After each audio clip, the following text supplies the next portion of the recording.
Happy to. Good morning, ladies and gentlemen. We've all made it to the final morning. Oh, that's a word reason for celebration in itself, isn't it? My name's Richard Moss. I'm the political editor for the BBC, based in the northeastern Cumbria, so usually based in Newcastle.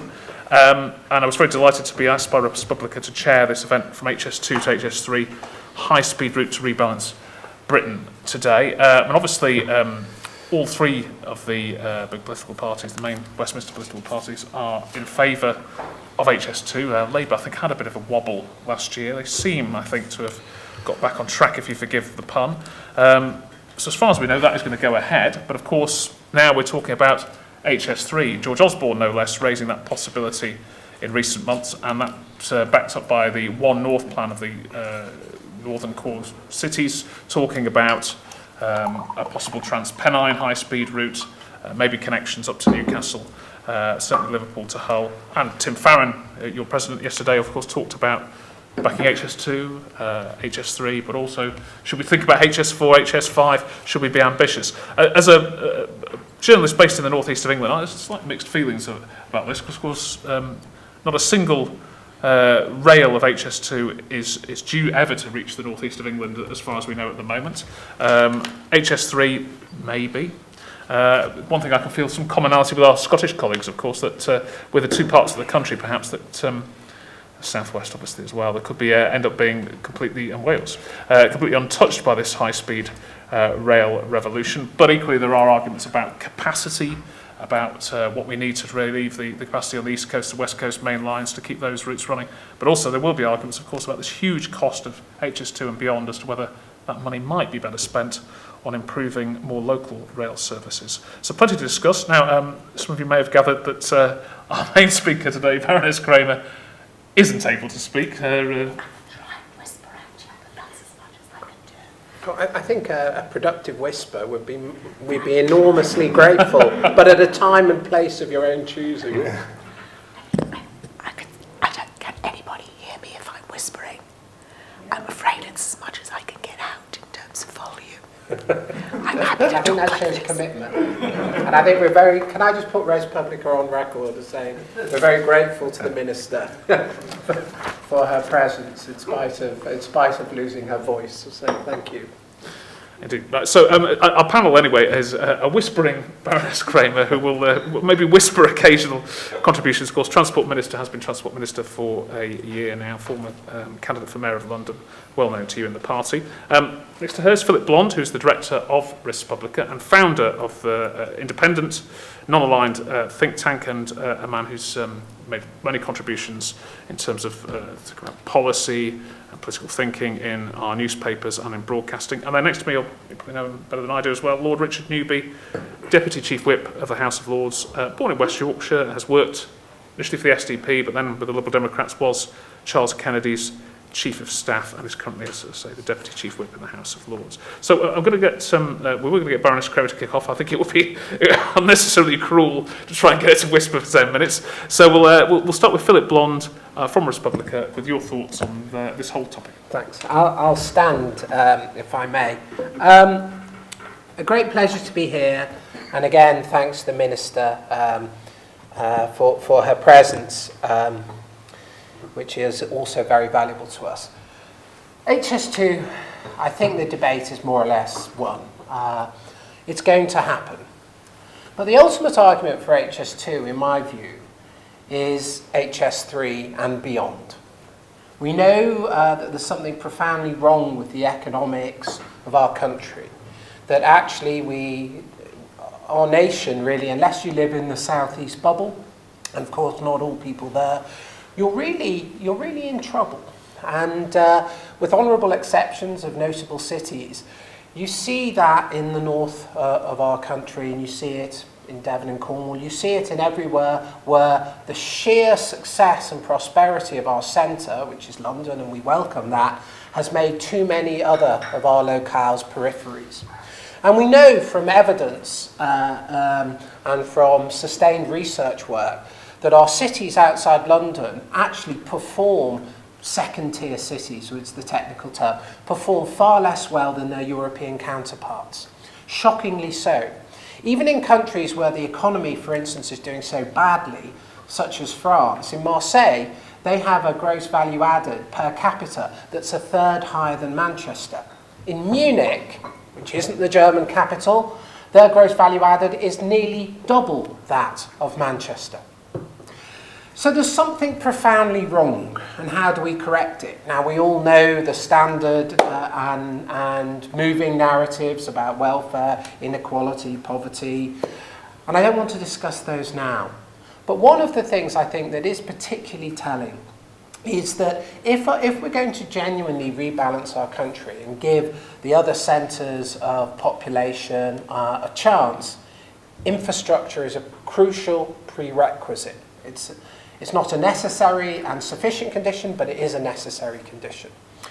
And if we have HS2 as currently planned, and I'm in favour of HS2, my fear is that what it will do is drain all the wealth and opportunity and jobs from our periphery to our centre yet more. It's just a quicker time to escape to London where jobs and prosperity are. And I think that's a genuine fear. And I think unless we actually think even more holistically and constructively about what HS2 is for, that may well be the fate. And HS2 will work very well for London because it'll enable people to live in Birmingham and relieve the housing pressure in London that's really, I think, insoluble. But it won't work, I think, for the regions that surround those cities that are connected. It will create too many losers. So I'm in favour of HS2 because I think it makes possible HS3, HS4 connections to the northeast. That, I think, is the great transport revolution that we desperately, desperately need. And one of the things that I'm reassured by David Higgins when he spoke, I heard him give a presentation a couple of weeks ago, is he wants to create a route that is future-proof. So it creates a world where Bristol can link up, where HS2 goes to the right side of Manchester Airport so that other cities can link up.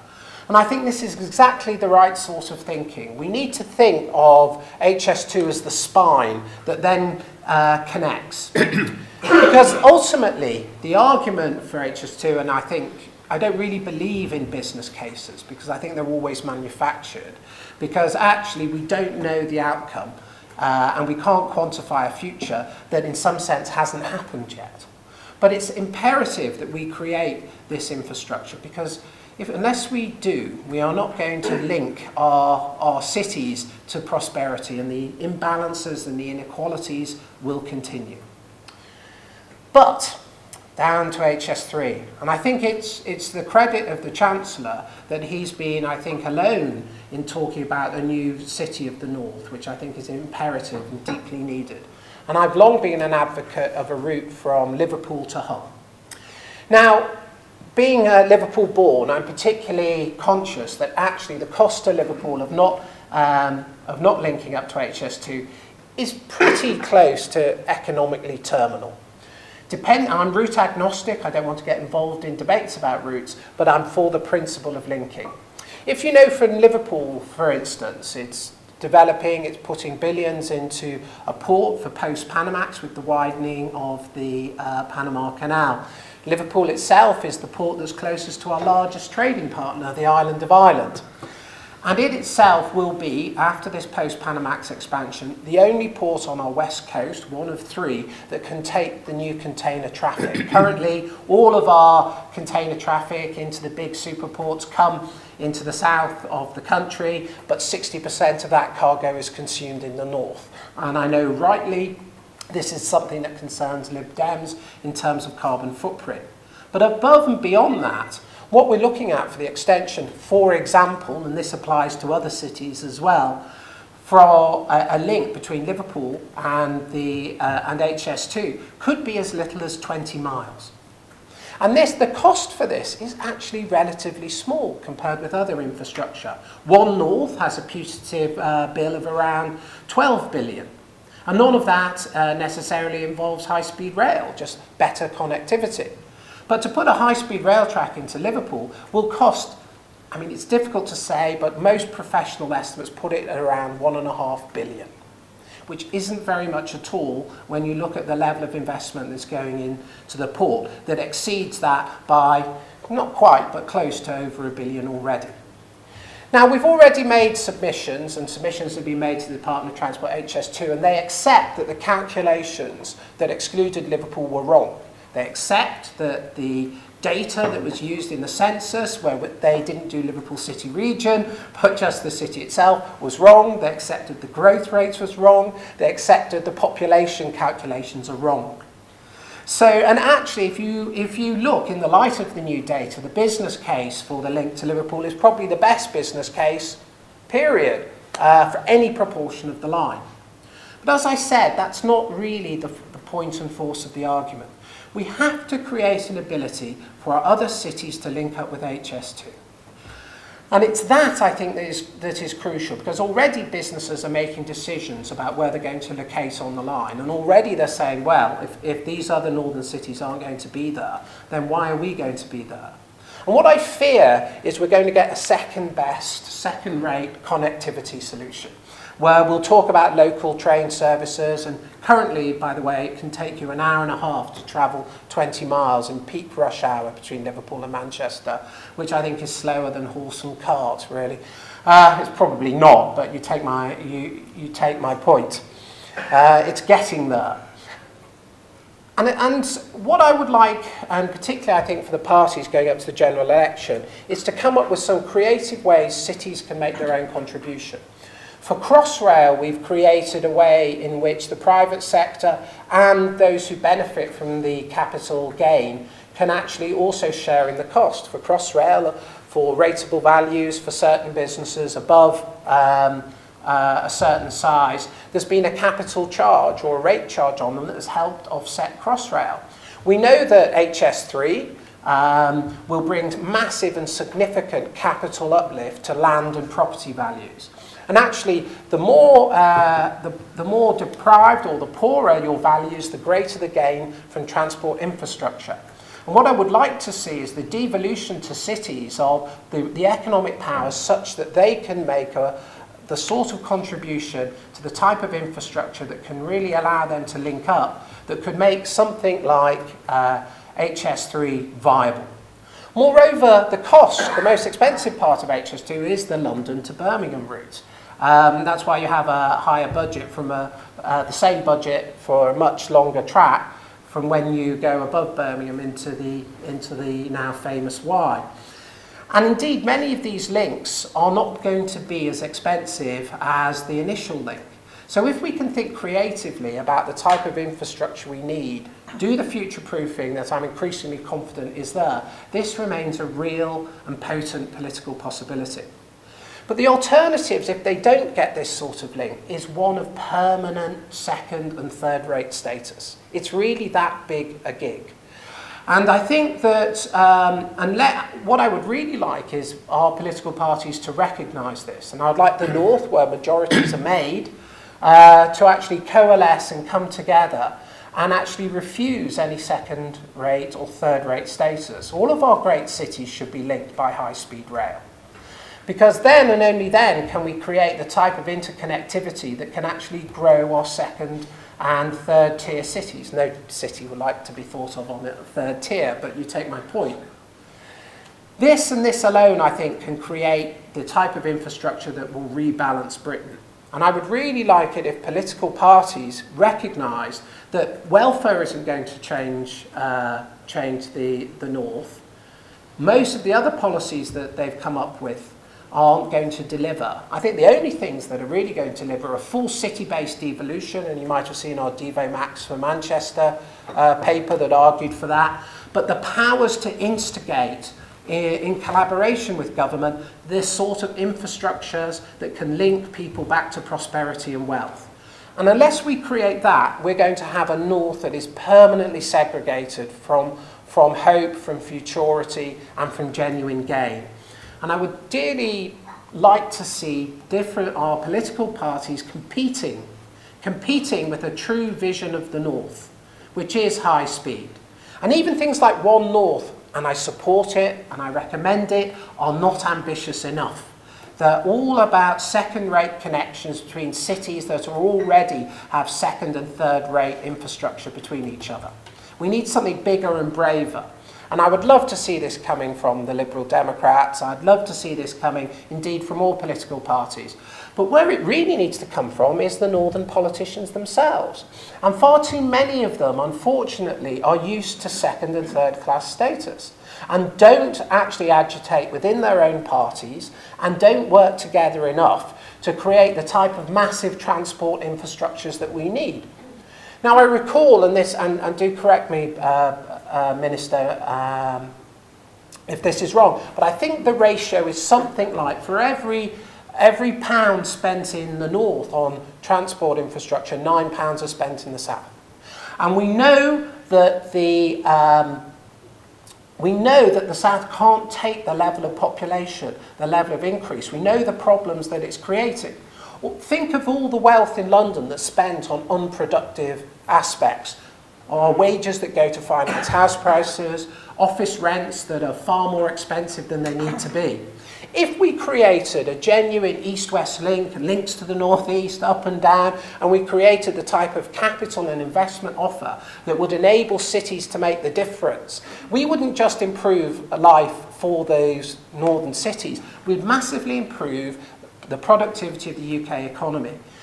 I haven't done the calculations, but now I'm rather tempted to assess how much unproductive wealth is sucked up in things like rent, and property prices that don't contribute to our productivity, indeed mitigate against it. Infrastructure, broadband, transport, these are the things, and in my view, these are the only things that can unlock northern prosperity, together with political devolution and radical localism that the Liberal Democrats have a deeply honourable and noble record on. What I would like to see the party doing is being brave, having in their party manifestos something like a genuine first class rather than a third class offer for the North. I'll end on that. Thank you very much. Thank you, Philip. Well, let's now hear from Lord Richard Newby, Deputy Chief Whip of the House of Lords, and take up that challenge to be brave and bold. Oh, sorry. No, I just want to be sure at some point I can come back, because I think I have a lot of myth-busting to do. Very excited. Absolutely will do. Once we've heard from Lord Newby, we shall come to you most definitely. Lord Newby. Thank you. I was going to sit down, if you don't mind. I'll just move here, because I was aware that I was sort of looking. There was a line of people there unable to see me at all. I think I agree with almost everything that Philip has just said. I don't actually think that High Speed 2 will create many losers, actually. I don't think it's not a zero-sum game. I think it'll create many winners, and it's less easy to see a significant number of losers. But that only strengthens the case for very good infrastructure. I think the other thing that sort of comes out of what you were saying is that if people are doing business in Marseille or Munich, partly for geographical reasons, but in any event, it never occurs to them to go via the capital. They go to Marseille and they go to Munich, and what we've got to do is get out of the mindset that the only way people are going to do any business in the north is to come to London and then go up to the north. I mean, that's a rather defeatist, but that's a sort of traditional way that we look at it. Why? One of the arguments for High Speed 2 is it enables people to get from London, coming into London, to the north. Well, we I think, need to be ambitious enough to want to get to a position where people who seek to do business in the north go to the north, and it never occurs to them to go to London any more than it occurs to somebody who's doing business in Marseille to go via Paris, I suspect, in most cases. I think the argument for High Speed 3 is very strong and clear. Anybody who's done the Transpennine route at a busy time, or virtually any time, it's embarrassing and it's unpleasant, and it's just not fit for purpose. So let's assume that we all agree that it's a good idea, which I think we probably do. The question and the challenge always about politics is, how do you make good ideas happen? And the problem that there has been, which Philip alluded to, in my view, is a complete lack of ambition by the northern cities, and a complete inability to use the political clout they've got, partly because they can't agree amongst themselves, and secondly, even if they do, they're rather timid. This isn't a problem that I've noticed with London. Even before there was a mayor, there was never a shortage of a London lobby.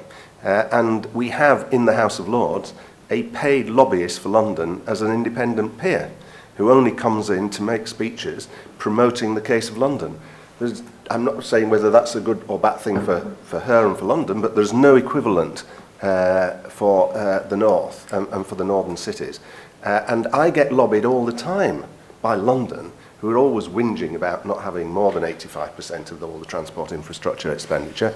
I never hardly get lobbied by anybody from the North at all. The only people who've been any good lobbying me over the last decade has been Manchester Airport, who actually have been extremely good. But the northern cities as a whole have been very poor, and I was quite involved before the last election with Yorkshire Forward on a whole raft of ways, and even they, I think, were pretty ineffective at lobbying.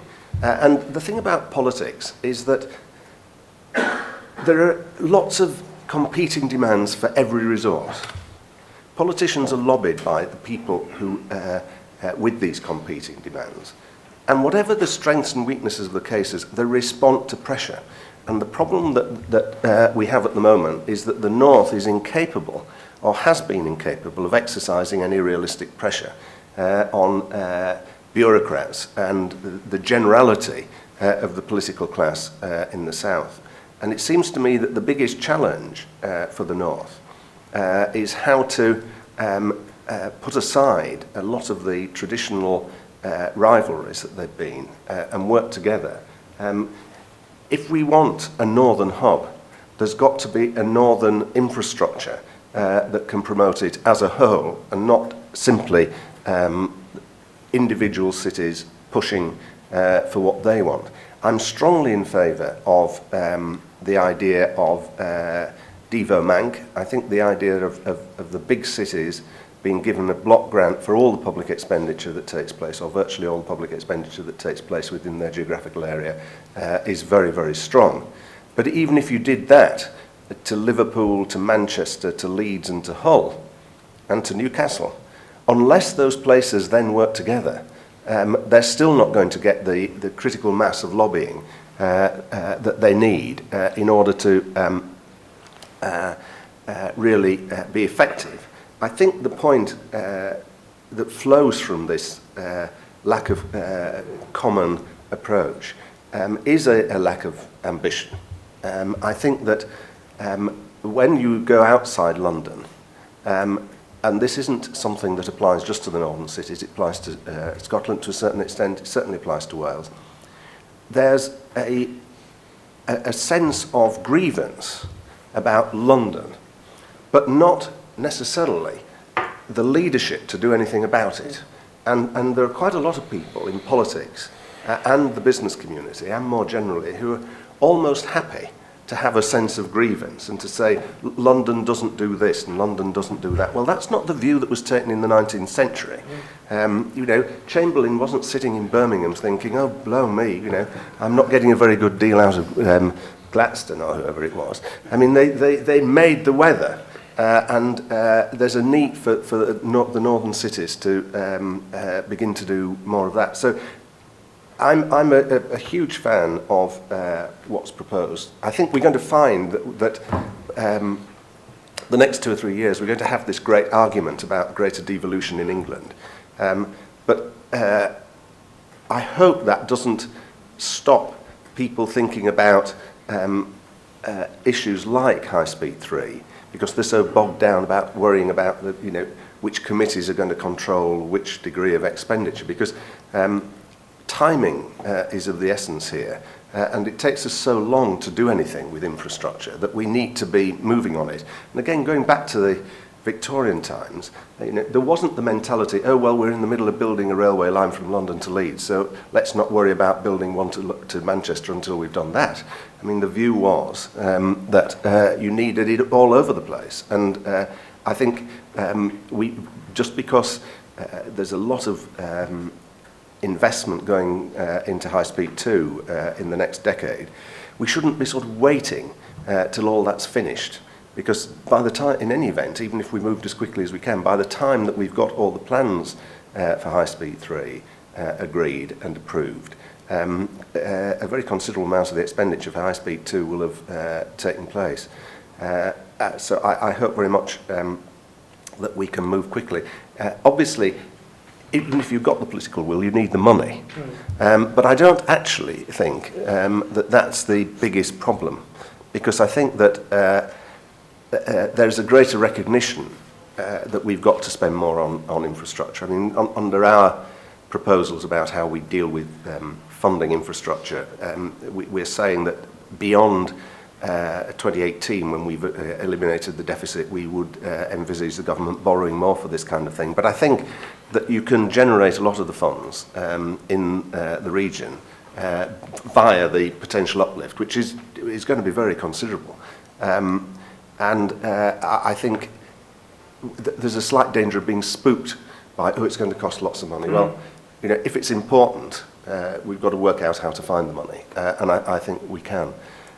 But the single most important thing, I think, is this political will, and getting the political leaders in the North to accept that if they work together, they can achieve a heck of a lot. If they're bold, they can achieve a heck of a lot. But unless they're both of those things, they won't achieve anything at all.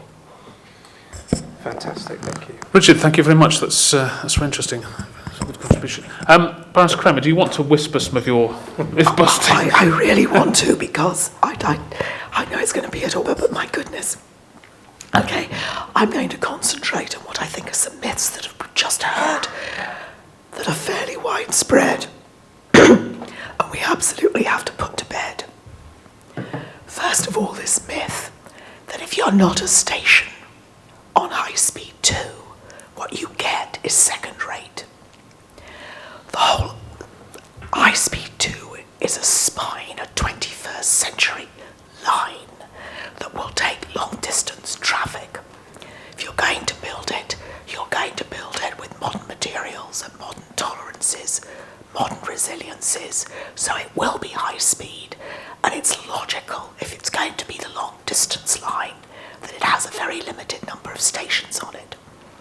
But it is designed so that classic compatible trains can run along it and turn off onto the West Coast Main Line, the East Coast Main Line. And for example, Liverpool will benefit very significantly in terms of time savings, because the trains run compatibles running up the high speed line turn straight off to Liverpool, and it could be slightly faster if you build it as a complete high street line. I think you might save 10 minutes. Is that about right? No, it is, but no, it's not. That's but Depending on the route. well, depending on the route. That's if you cut out some other places and did Liverpool instead, I suppose. But the logic of this is basically not the high speed. It is the connectivity to a resilient line that will not break down, that provides absolute punctuality in the way that we see on High Speed 1, where in the height of the floods, and HS1 was in the eye of a lot of those storms last summer, the cumulative time loss on that route was 29 seconds. So you're building to modern tolerances and a modern line that is really resilient. It also then lets you take the existing East Coast Main Line, West Coast Main Line, Midland Main Line, rebuild those which we can't do because they are live with intense traffic, and also redesign regional commuter services on them. But more to the point, initially cities that were not going to have stations were using exactly this language. We're getting second best. We want to be on the line. Add more stops, add more routes. You will notice that that language has stopped. And stopped in large part because they've been going out to potential business investors, looking at the future, selling their cities. Those investors don't look at routes that are not on the main line as second best. They are looking at this in a far more holistic way. And in a sense, I talk to a number of leaders who suddenly found they were dissuading people from planning to come to their areas because they were creating an argument of being second best when that wasn't in the investor by the area coming together and building this coherent linked structure, which have a spine and these east-west linkages much improved, that create a framework on which the Midlands and the North can really build their future. And the opportunities are just as much for the cities that are off the line as are on the line. And finally, as people have got down to the hard-nosed debating and discussion around this, have engaged with the business community and potential outside and international investors, they've realised that. And this language has stopped. You are never going to get a high-speed line stopping at every single city for the obvious reason, quite frankly, that it's no longer high speed. And you undermine one of the key advantages from an investor perspective. So I think that myth has finally gone away. And cities, Liverpool's a good example, Hull's a good example, Newcastle's a good example, York is a good example. They are all now pushing ahead to build the opportunities that are going to come as a consequence of this new spine for the network. Secondly, that's the myth of London versus the North. I've had leaders come to me and ask me if we can stop this negative language. London is fantastic. It is exceptional across Europe. It has an accumulation of financial expertise, IT expertise, creativity, legal expertise, all kinds of potential. And the selling point for the North is that you can be anywhere in the Midlands and the North and still access the exceptional advantages that London offers, which is why it is going to be more attractive to be in any one of those cities than it is to be in Marseille or Lille or Munich or Hamburg. The argument has been, is we have had one of the greatest assets that you could possibly have in terms of bringing in international and business investment, and we failed to make use of it to underpin the potential and advantages of cities that are quickly connected to it. And if you talk to the leaders of the North, and again, this language has changed, largely because of their engagement experience, the selling point for all of them is, come here and look what we can offer you. Skilled workforces, long histories in manufacturing, great engineering potential, clusters of like businesses, but you still have instant access virtually to the financial connections that you may want down in London, to the advertising teams, to the legal advice, to IT. That's all of that adds together to a total package, because the competition for Manchester, for Liverpool, for Leeds, for Hull is not London. It's cities in continental Europe. And the connection to London is one of the key selling points that they can now use with the high-speed link. Let me also deal with one further myth. I feel that we have greatly underinvested in the North, without question.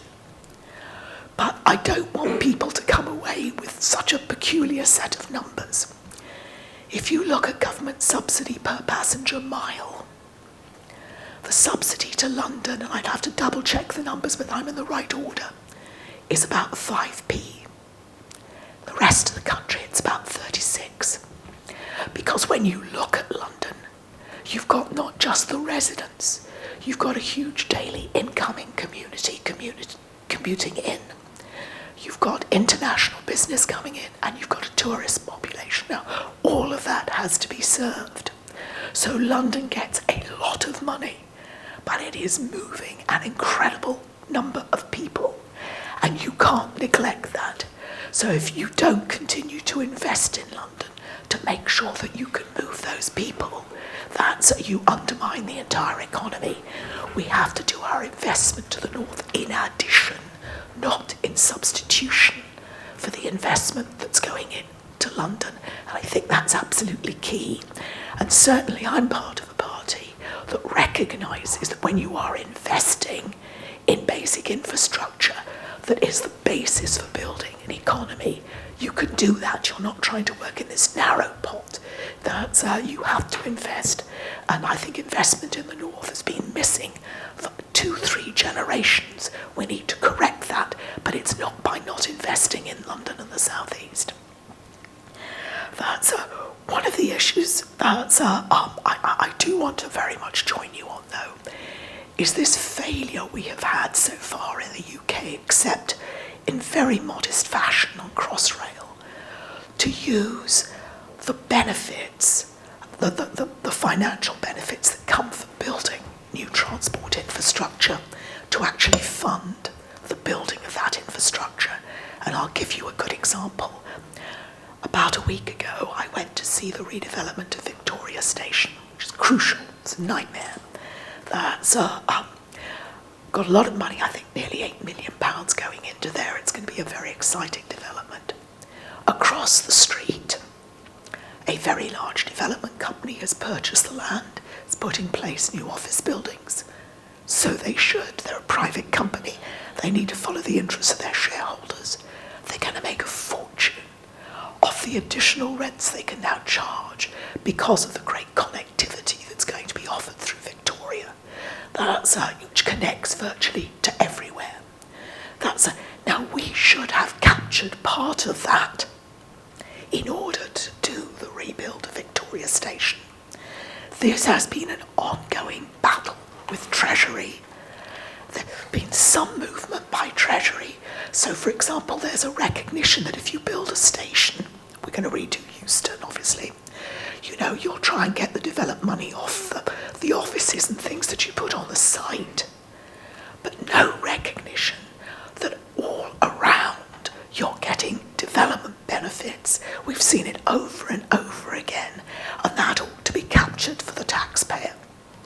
And you do hear that people say to you, well, it'll be captured in taxation. And frankly, when I look at these large companies, I truly question that. You need to absolutely directly, and every other country on the planet does it. Believe it or not, in the 19th century, London pioneered that form of financing. So it created the Port of London, and we later abandoned it, and the rest of the world adopted it. This is absolutely nuts. And we have got, for Treasury, it means a loss of control. And I think that's one of the reasons why we're having so much difficulty getting their fingers off to let it happen. We've all got to really fight to make sure, because the scale of infrastructure that we need to do, I don't think we can turn for all of that to the public purse, when part of the consequence of putting that in is the lot of individuals become very wealthy. And I've nothing against those individuals. If government's going to be stupid, why shouldn't they be sensible? But we absolutely should be getting down to working with potential developers and making sure we are capturing a very significant part of the uplift to make sure that the infrastructure is built.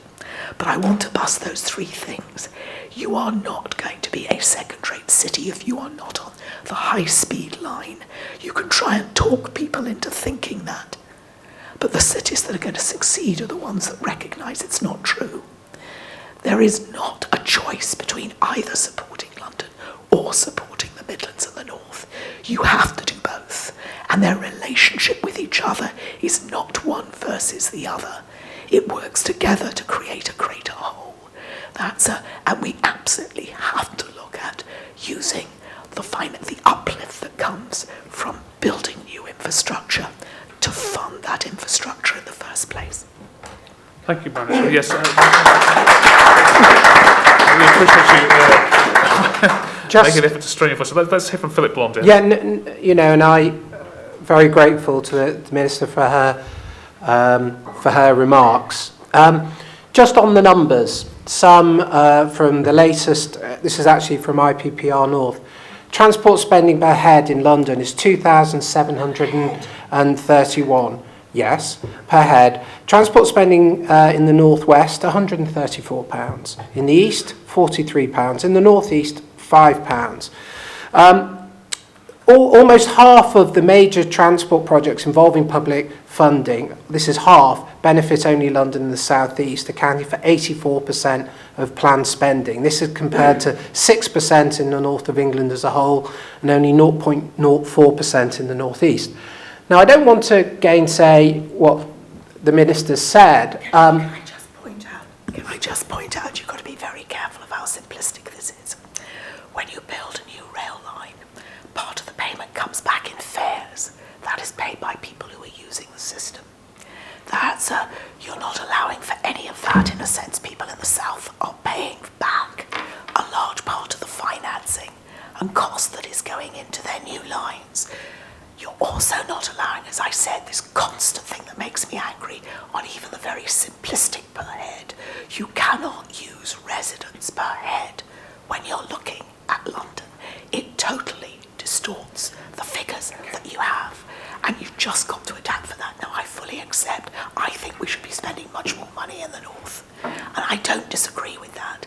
But there is such an element of distortion in the way that it gets looked at that I think it really leads people to a great deal of misunderstanding of the need to keep supporting London. And if we don't keep supporting London as well as supporting the north, and we think we're trading off one with the other, that is a recipe for disaster.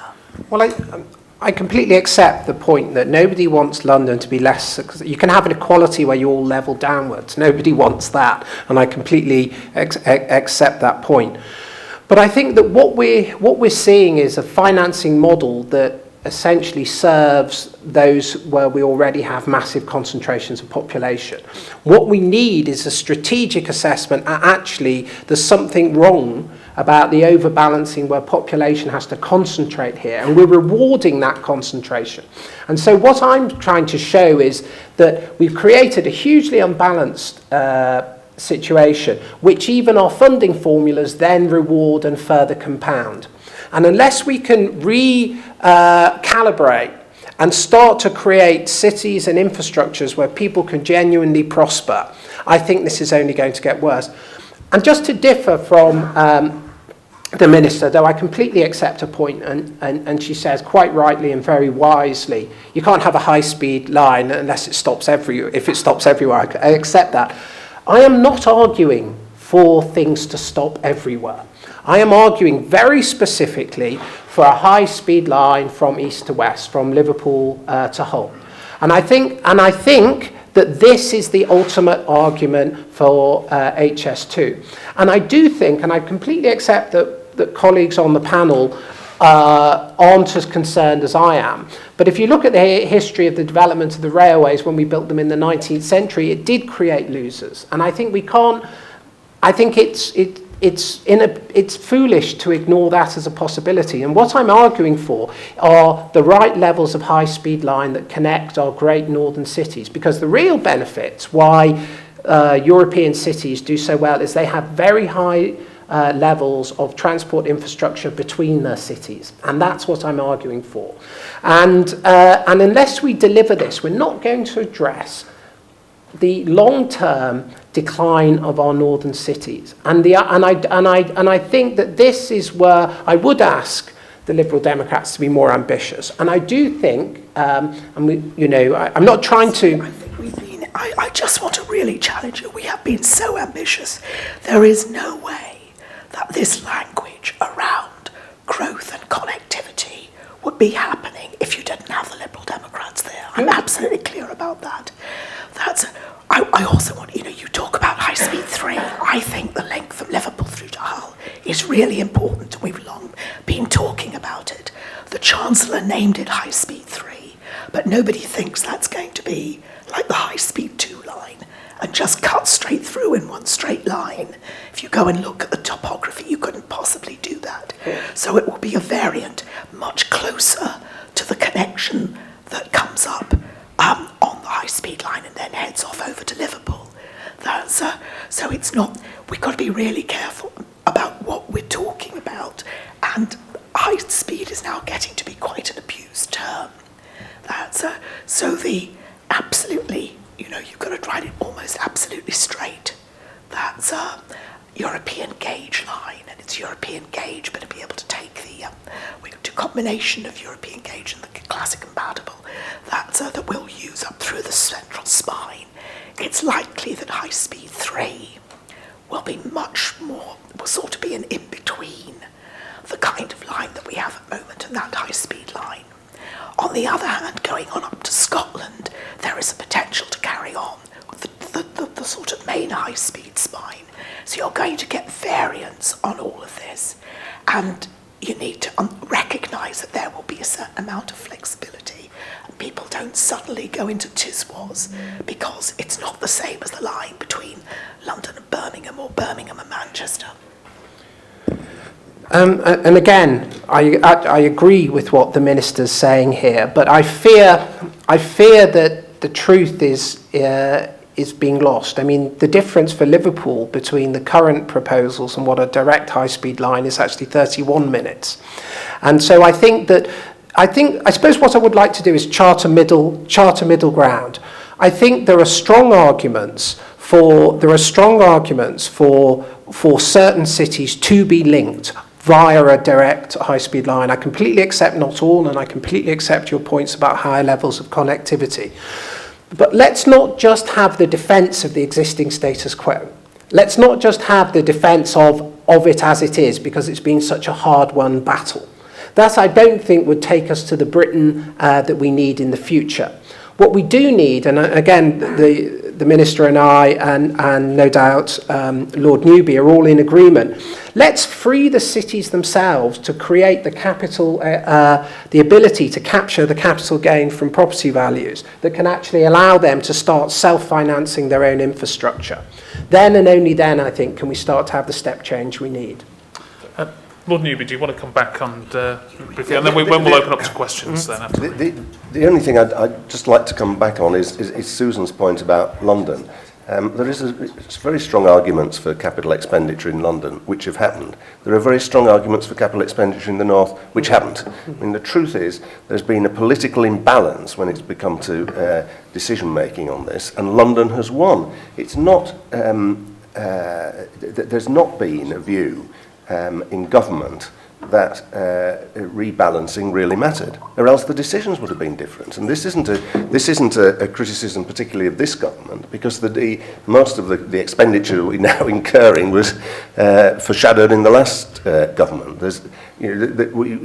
Politicians have talked about rebalancing the economy, but done very, very, very little about it. Yeah. And the whole push to give cities and regions and counties more power. It is real rebalancing. But did we hear any of, or rather, was there any, there was no success in the Labour years because their plans were completely lacking in ambition, and even the regions shunned them. Our focus in the first year or two of this government, at least, was so much crisis management that we're only now really lifting our eyes, I think, to the potential of the North. One interesting thing that George Osborne said in a ministerial meeting I was in with him, and Susan will know if this is the truth. He said, we only ever get hand-me-down rolling stock in the regional railways round where I am. We feel grateful when we take train sets that the South East has finished with.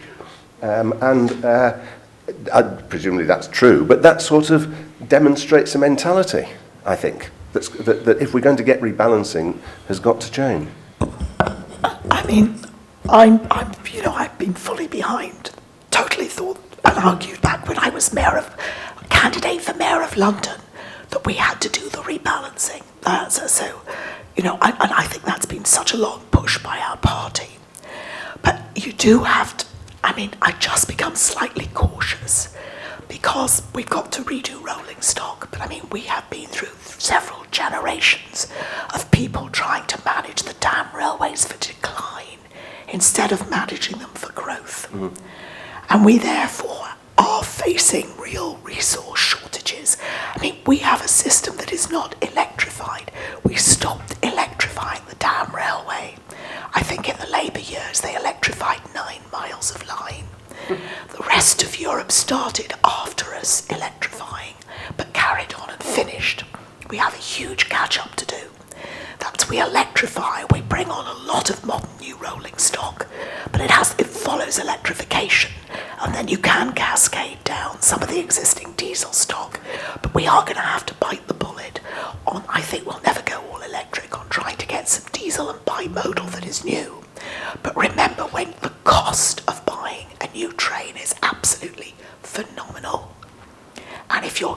to run it on lines where you are never going to get the commercial return. You have to understand that will come out of the taxpayer's pocket. So it is really important when you look at these decisions that you do dig down into the business case. And I always get worried when people think just because it's this region, we need to have it, if there isn't a business case for it. We absolutely need to make sure we're doing it where there is a business case, because we have that obligation to the taxpayer. We had very good experience. We just did the Local Growth Fund. £2 billion passed out to bids led by local enterprise partnerships for this sort of blended fund for transport, education, housing, whatever. It's a very good, exciting fund. But the LEPs that came in with the worst bids were the ones that came in and said, I've got 4 areas and politically I need to give pretty much the same amount of money to each.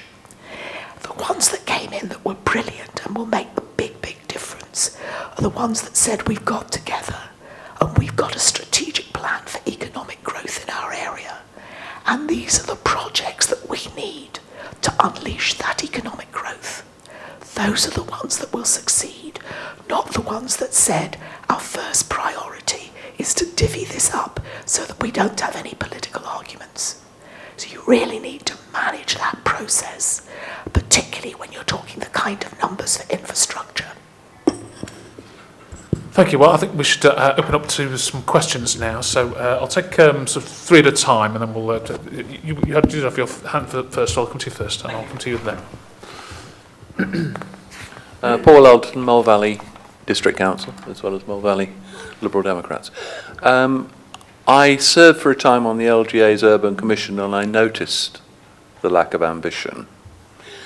Should we as a party perhaps decide that we would recreate the metropolitan counties, find some way of improving the responsibilities of the passenger transport executives, give away a little bit of power from the centre in hope that the natural process of devolution continues and those who have power devolved to them ask for more.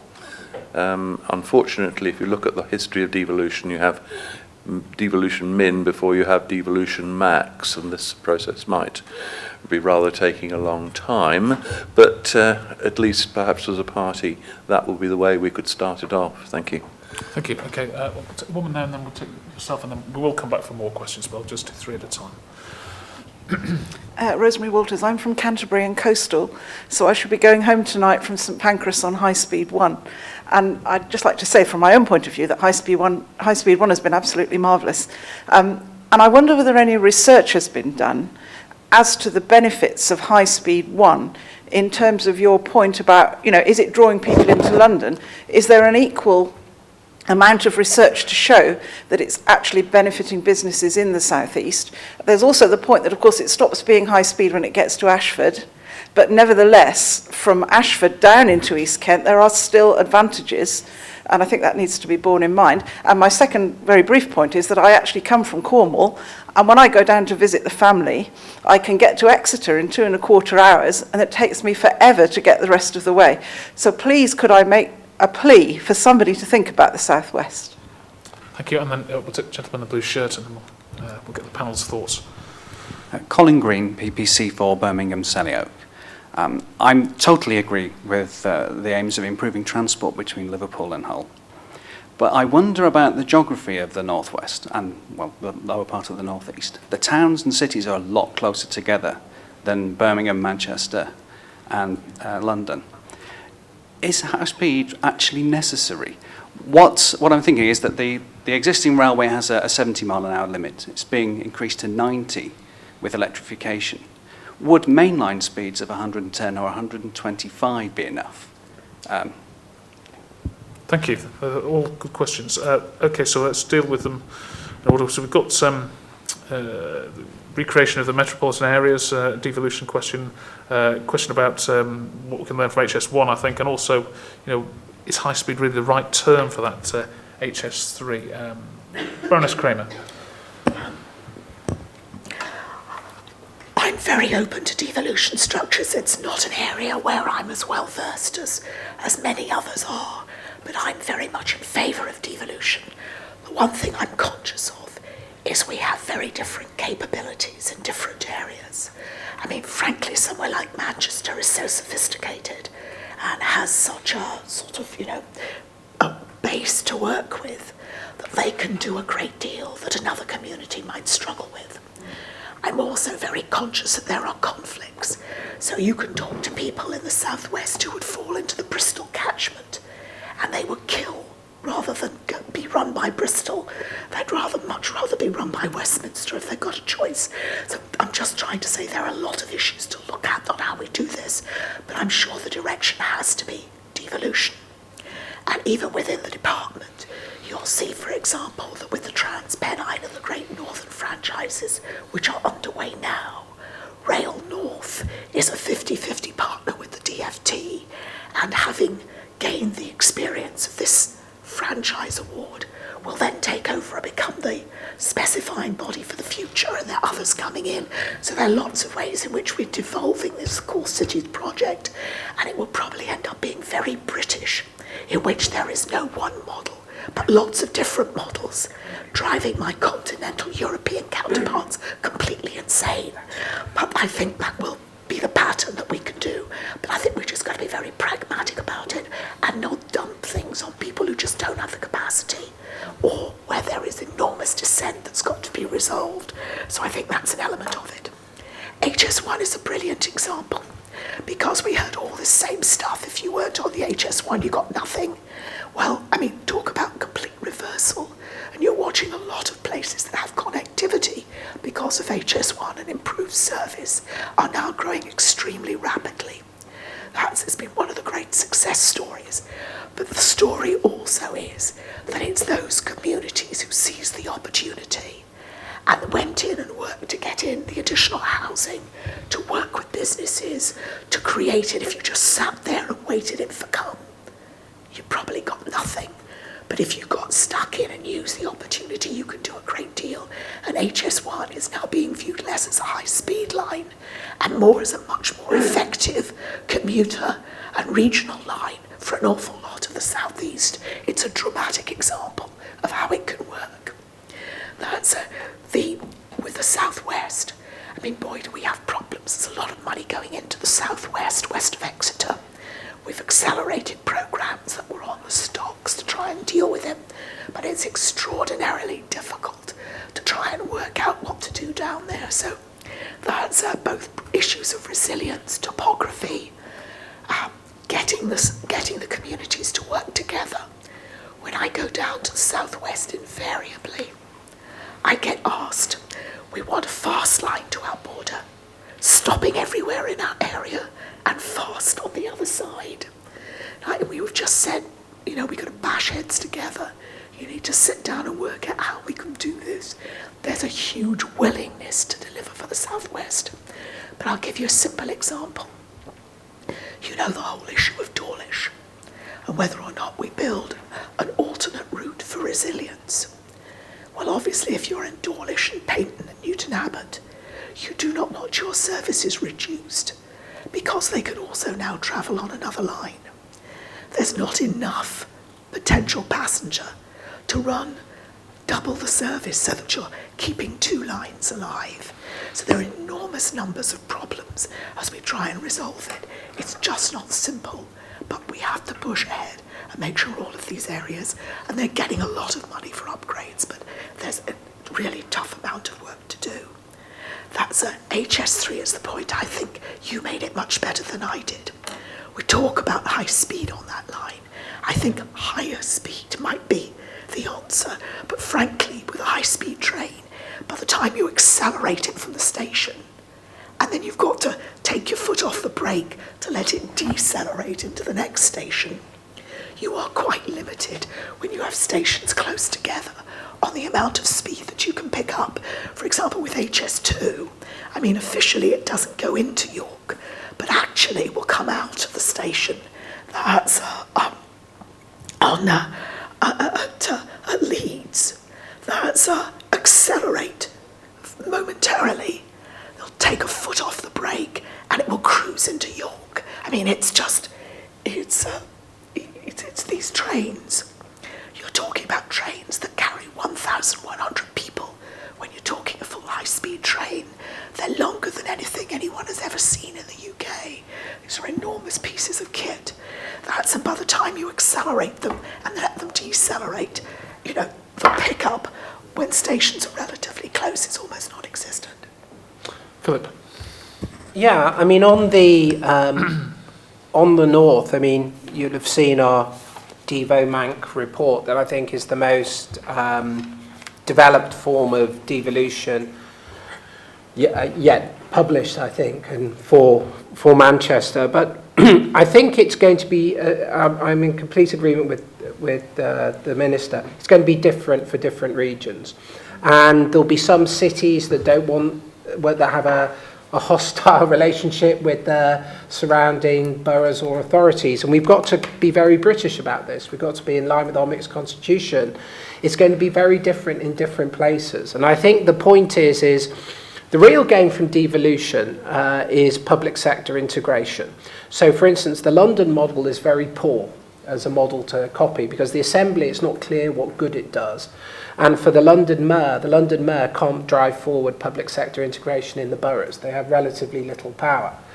So I think that it's very important not to actually adopt that model because I think it's one of the less successful models, and actually to work with whatever indigenous forms of political legitimacy there are. The failure of the regional assemblies was because nobody recognised them as having any political legitimacy.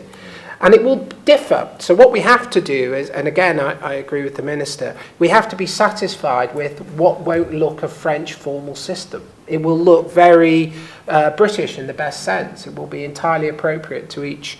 the metropolitan counties existed for a time. Yeah. Well, I'm actually in favour, and your own local government minister rightly argued this, I'm in favour of making almost every authority unitary. I think that could hugely aid the type of things that we need to do, but still have a metro mayor, as it were, over the top of those areas. But on to the other points. I am still of the view, and I completely accept the Minister differs from me on this.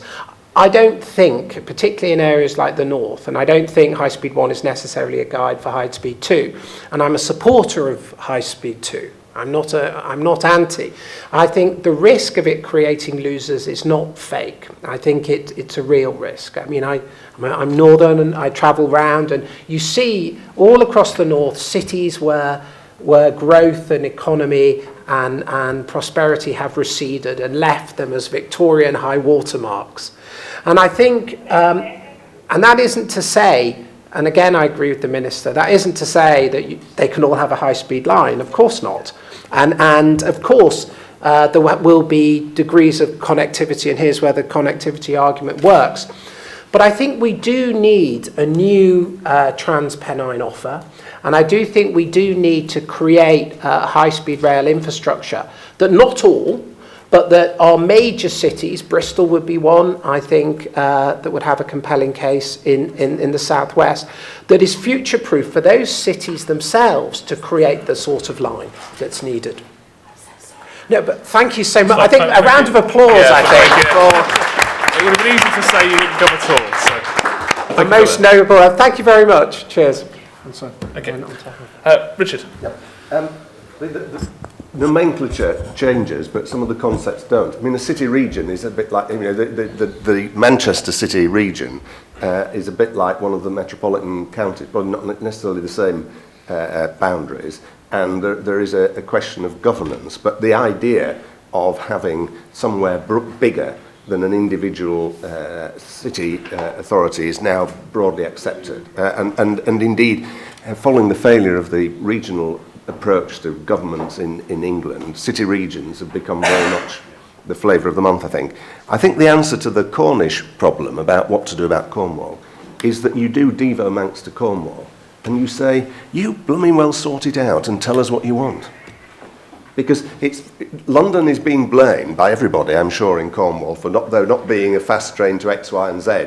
But one of the great things about a very considerable amount of devolution in Scotland and elsewhere is that you put the responsibility down there, and it gets back to the point slightly I made earlier about people feeling like victims. If they have the powers, they can't be. They're not victims. They're empowered, and you know, the possibly naive hope is that you know, having got those powers, people's attitudes towards exercising them will change. I think the point about High Speed 1 is very important about the impact it's had. I went down to Dover and Deal last year, and I'd not been on High Speed 1 before, but you know, I had a different view of that part of the world just because I'd gone on such a good train service. And having been in Clacton last week, if Clacton had a quick train service to Colchester, far less to London, it'd make a heck of a difference. One of the problems is the further you get from London, suddenly it's like getting outside some kind of gravitational pull. You suddenly go slower and slower and slower, and that means that the far periphery is at even more of a disadvantage. Thank you. I think we can end it. I think we can close. Do you want to take a couple more questions? Okay.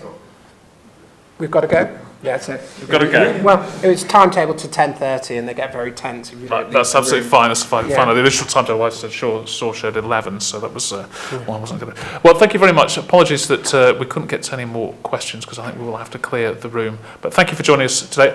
It's clearly a lot more debate to be had about this whole high speed, but also the structures that will be needed to try and empower the communities that may want to take advantage of any push for high speed rail in the future. Thank you very much for joining us today. Thank you. Really enjoyed that. Thank you very much. No problem. Thank you as well. That was good.